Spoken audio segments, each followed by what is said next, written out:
Welcome to Dear Amber, Chinese Pod's insider's guide to everything China. This week, we hear all about an interesting trip to a traditional Chinese medicine doctor. And one of our listeners from the States stops by to tell us about some interesting research he's doing for a book while in China.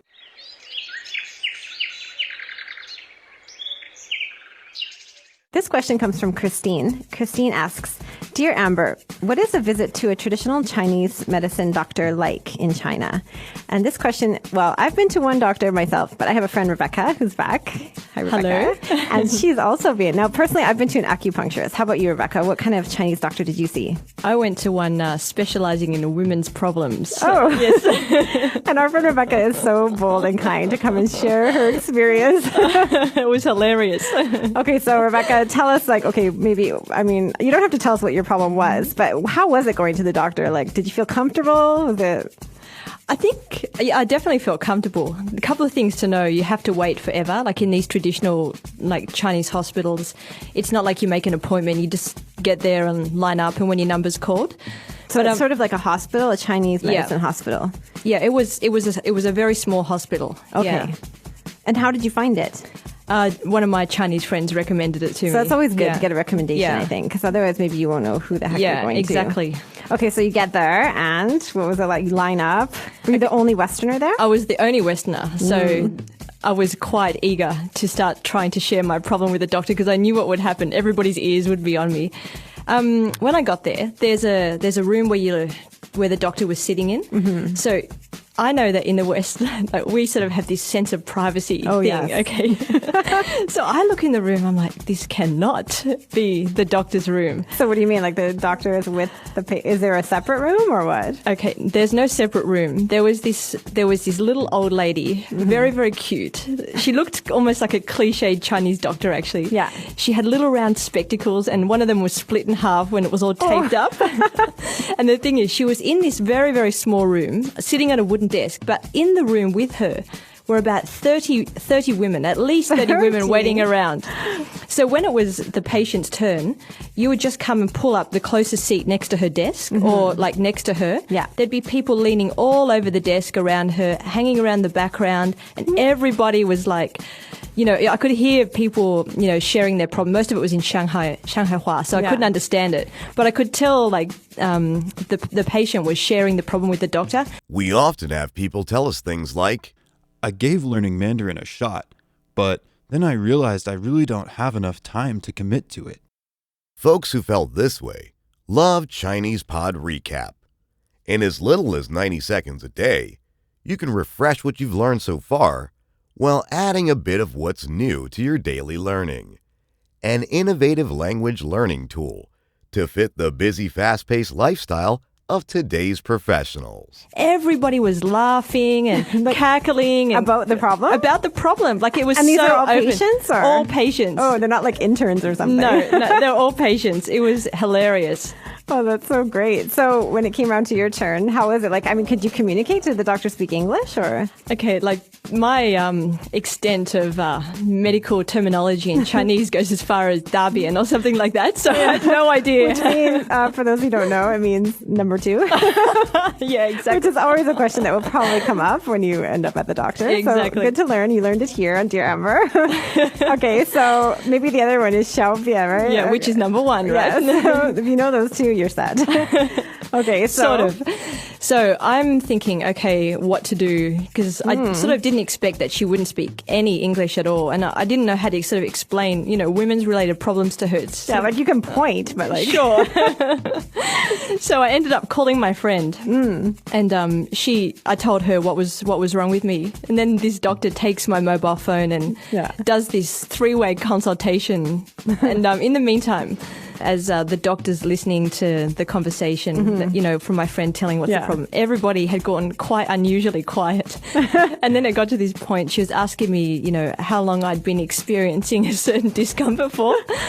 And as I told her, because I could actually say the time portion of it, the whole clinic went, like this sharing feeling of all these women sympathizing with my problem. These women have problems. They cross all borders, you people. Yeah. We can all sympathize. Exactly. No matter what language, no matter what culture. Exactly. Okay, so what happened then? The doctor figured out what was wrong with you then. So then she writes me out some script or something like that. So I had to go to the clinic and get my traditional Chinese medicine. The prescription. The prescription, which I was quite unprepared for and very, very fascinated by, actually. Wow. So did she examine your body at all? She just took my blood pressure and heart and... Yeah, often they take your pulse and look at your tongue, I've noticed. Right, and my eyes. I think she looked at my eyes as well. Oh, yeah. So you got your prescription. So is it like pills or what? What form does it come in these days? Well, I really didn't know what to expect, but basically I went to the counter. I had to find another part of the hospital and put this thing in. And I came back 30 minutes later because it took that long to prepare it. Yeah. I got these 2 big shopping bags and inside were like 15 or 20 like small paper parcels. And it was actually the traditional Chinese herb medicine that you've got to cook up at home. It looked like the stuff, we used to put on our lawn, like mulch in Australia, like all bits of bark and seeds and leaves. Oh, yeah. And there's always those little red ones. Right. Those what red is that? berries. Yeah. Goji berry, I think it's called. Okay. I heard they're like really trendy in the West now. There's like a major health food. Really? But they're always in Chinese medicine, yeah. Oh, okay. Yeah, so I got all this stuff and had to work out how to get it home. And it smelled good at that stage. That's something I would like to highlight. It did smell good at one point. It smelled like a little bit eucalyptusy and, like something good for your body. Yeah, you must not have gotten the deer antler prescription then or whatever. Maybe yours was more like a fruit and nut and berry prescription. Because I do know there's like deer antlers sometimes and also body parts, like, of animals. Right. Depending on your problem. Anyways. Glad they didn't throw a bit of that Darbian in there. Yes. Okay. So I got it home and what smelled okay turned into something that was abhorrent. Okay, how long did you have to cook it for? Okay, it's very, very precise. I had to get specific instructions. First of all, you've got to buy this clay pot. Oh, okay. And you cook it the first lot. You've got to put all those dry herbs in the pot and then put the water to 3 times above the level that it comes to. This is good you're explaining this because probably a lot of our listeners, when they go, they won't understand what they have to do. Okay, please don't remember this because I could be slightly off. You better to ask. Yeah. And then you cook it for, I think it was 10 minutes or until it had just reduced down to the level. And then you add only a little bit more water and simmer it again for another 40 minutes. Wow. So basically this pot of water reduces into like sludge, doesn't it? It's revolting. It's pitch black. It stinks. Like I remember Shannon coming in the door and he's like, what is this smell? And it wouldn't leave the apartment for days. So how about the taste? Were you able to take the medicine as prescribed? I finished it, but I think I almost died. Whatever the problem was Did it cure boiled you? out. No. But I think that's my fault. I was supposed to go back, but I couldn't face another round of Chinese medicine after that. Yeah, come on, any barks and herbs, it probably does do good things for your body. Yeah. But yeah, I do remember too that when I went to the acupuncturist, he also gave me a prescription and you're better than me because honestly, I did it once and I could not even barely swallow. Yeah. And after that, to this day, it's funny. There's this one Aveda. I use this Aveda brand of hair products. It's all natural. And there's this one I put in my hair that smells exactly like that Chinese medicine. And to this day, like every time I put it in, I'm like, bah. Yeah, I think the thing is with the Chinese medicine, you need to be patient. You need to go back. It can be 6 to 8 months, if not more, treatment programs on those things. So unless you're going to dedicate yourself, it's not going to do much. Yeah, you got to be dedicated, or you can just go for the experience. But I do have to say that the acupuncture, it really worked. It actually cured. Well, it helped with my problem. Really? We'll go into a Dear Amber on that later. Okay. Yeah, I've got a story to share too. Okay, we will come back with that one. Okay. Thanks, Rebecca. No problem. So this brings us to word of the week, everybody. When your Chinese medicine doctor writes you your bark and grass prescription, the way you say that in Chinese is to say, 开药方, 开药方. So that's how you say in Chinese, write a prescription. And don't forget, we also have a lesson on ChinesePod.com about traditional Chinese medicine, an intermediate lesson. So go there and check it out so that you'll be prepared on your next visit. Hey guys, it's Michael here at Chinese Pod, and we want to say thank you to all of our faithful subscribers.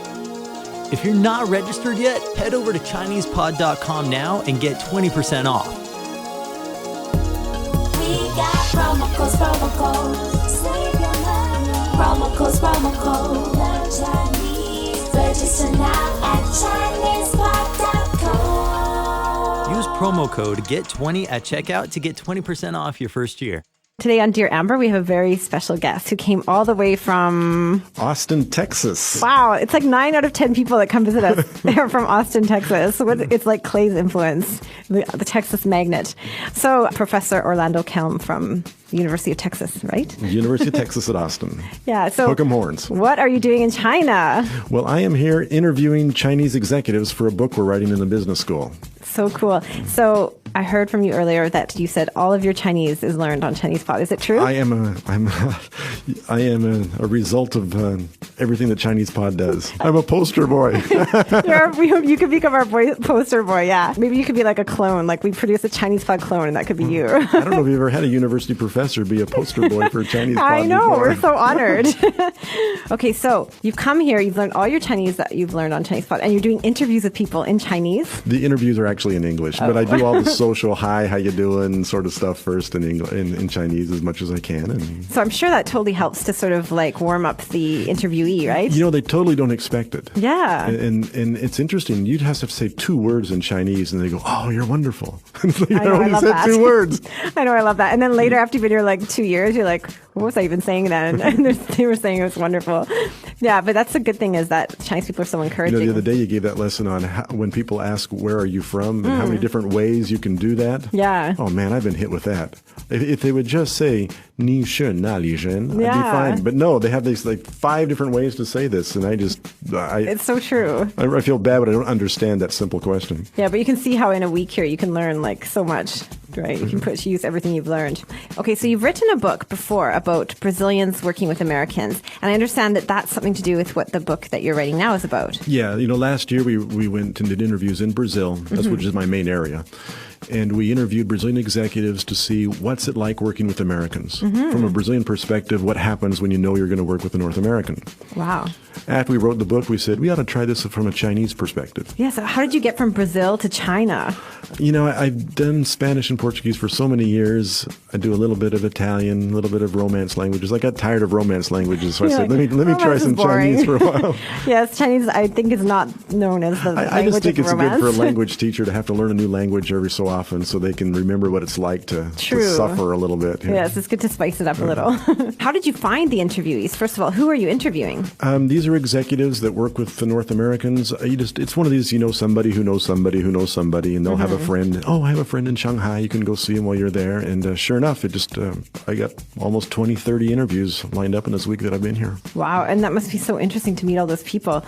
So what kind of things have you found? Can you share it with us? Like maybe we'll get some previews for the book. Right. Insights. A couple of ideas. You know, I talked with one company, and I won't say the names of the companies because we told them we won't, officially use their names. But one company talked about how Americans always talk in superlatives when they talk to them. Say, you're wonderful. You're great. This is awesome. True. I even noticed that as a Canadian that like Americans do that. And she said, we're uncomfortable with that because we never talk that way about people. That's she said, true. We never say to a person, you are great, you are awesome.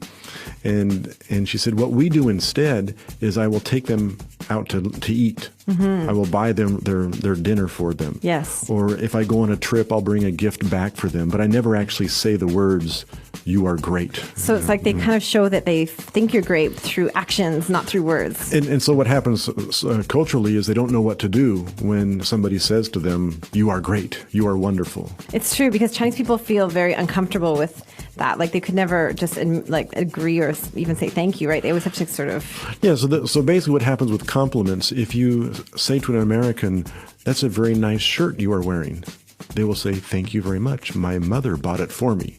So you give somebody else credit for how nice the shirt is. Right. If you say to somebody in China, that's a very nice shirt, they'll probably deny it. They'll say, oh, no, it's not a very nice shirt. And so that whole idea of how you get compliments, how you receive compliments, it's been fun to talk to the executives about that. Yeah, and you could see that would really come into play in the business world in different ways, right? If someone's always telling you you're great, and then you're kind of thinking, hey, aren't I great? Even think of the way that Americans send emails Yeah. in their messages and the way they thank people. They use those same kind of words as well. Yeah, it's true. So what else have you found? Well, let's see. One company, it was very interesting talking to them about how Americans that visit, how do they choose people to be their area managers? And they said sometimes because people have limited English, the person with the strongest English skills is chosen as the one to be the area manager. Right. It may not be the person who actually is the best sales representative. It may not be the person who's the most effective in their job, but it's the person who has the best English. That then causes problems down the road. Right. Either the person really isn't qualified for that position, or everybody else that works in the office really knows who is the best. And so it makes it a little bit of a delicate situation. And so that idea of how do you really choose who gets a promotion, that's a problem they have with North Americans in that they choose people based on English language skills sometimes instead of their actual ability in sales. Yeah, I think that would be a real challenge for overseas companies doing business here. Another thing related to that same one is, well, how do you get feedback about that? Because North Americans, we try to participate, get group involved, everybody's equal. What is your opinion? Share it with me. If you present things to a group of Chinese and ask them afterwards, what's your opinion of this? It's very difficult for them to say to a superior, I think you ought to do something a little bit different. That's true. You don't really want to cross that superior and then find out later on that he was upset by what you said, or he lost face because you, in front of everybody else, showed that the boss was wrong. And so getting feedback is difficult. And I talked to one executive, they resolved that by having third-party people that come into the company and anonymously talk to all the employees. And the employees were more willing to give that feedback to that third-party individual, who then reports all those things back again to the central office. That way they got the feedback from the employees, but the employees never had to directly give that feedback to their superiors or in front of their superiors. I thought that was rather clever. That is interesting. Actually, that kind of reminds me of one friend that I had. Their boss, he was learning Chinese, and he would say a lot of things in Chinese, and then all the employees would say, "Oh, Chinese is so good. You did so well." But really, no one could understand anything he said. And then later, it led to problems because actually the boss thought that his Chinese was better than it was, but nobody would really tell him the truth. I've gone through that this week. Sometimes I say something, and you can just tell nobody understood anything. Oh, of course they did. Hello, friends. This is Sarah Chung, a content creator for ChinesePod. Each week, we find new topics relevant to you and send them to your mobile device. Currently, we have over 4,000 lessons on the app covering a variety of topics. A huge thank you to all of our subscribers who make this amazing journey possible for all. If you are not a subscriber and you would like to try us out with no obligation, go to ChinesePod.com and start your free 30-day trial. You have nothing to lose and so much to gain, so sign up now. Okay, yeah, I can see that's interesting, but they do need like a neutral party. It is true that in the culture, people speak very indirectly, and it's rare to find someone that would just tell you, maybe to your face, that you've done something wrong. So is there anything else culturally that you're going to include in your book that we can get a preview to? Yeah, there's one I thought was interesting. One company had a merger, and the parent company had a policy about nepotism, that they did not allow relatives to work in the same departments or in the same company. But the company that they acquired during the acquisition didn't have a nepotism clause. So they had a lot of people within that company who were relatives also working in the same department. And so that created a problem. What do you do? In the American companies, if they have those sort of mergers, you actually have to tell them, sorry, only one of you can continue in this company. The rest of you have to go find a new job somewhere. But in this case, they did an analysis of what were the results of people that were working together, and they found out that it really wasn't a negative thing, and so they allowed them to continue with kind of like a grandfather clause. And then anybody else that joins the company later on would have to join the new policy of not allowing nepotism and relatives to work in the same department. And culturally, what was going on with that is Americans look at nepotism negatively because we think of it as not being fair. It's not fair that this person would have an advantage over another one because they're in the same family. Yeah. But in other cultures, and I assume China is one one of them, nepotism is not seen as negative. It's seen as, who would I trust? Would I trust just anybody? No, I would trust a member of my family. Yeah. And so instead of being a fairness issue, it's an issue of trust. And it's true, many Chinese companies are family-based, like built up all around the family. So I think it's very normal in Chinese culture. I don't think anyone would think because they're a family member they can slough off or anything like that. So anyway, I've had a lot of fun doing the interviews. I did about 20 or so here in Shanghai. Next week I'm going to Beijing, and I'll be doing another 20 or so there, and then I'll go home and write it all up, and I think hopefully it'll be a cool book. I think it's such a great way to come to China too, because a lot of times if you just come as a tourist, you might not ever interact with the local people that much. So what a great idea. I will definitely read that book. Totally Great. Interesting. Well, thanks for coming, and thanks for visiting the It has Chinese been Pod. cool. We're honored. It's like a dream. I get to be part of. Is it how Chinese you Pod. imagined it? Oh yeah, it's everything you'd ever hope. And to he's be. so nice. He brought us all presents. Well, that's it for this week's Dear Amber, the Insider's Guide to Everything China. Please send your questions to dearamber@praxislanguage.com or to my profile at ChinesePod.com. And please don't forget to go to the comments section of Dear Amber, found in the Extras tab at ChinesePod.com, and leave us your comments on what we talked about today and anything else. We'll see you next time. 下一次见.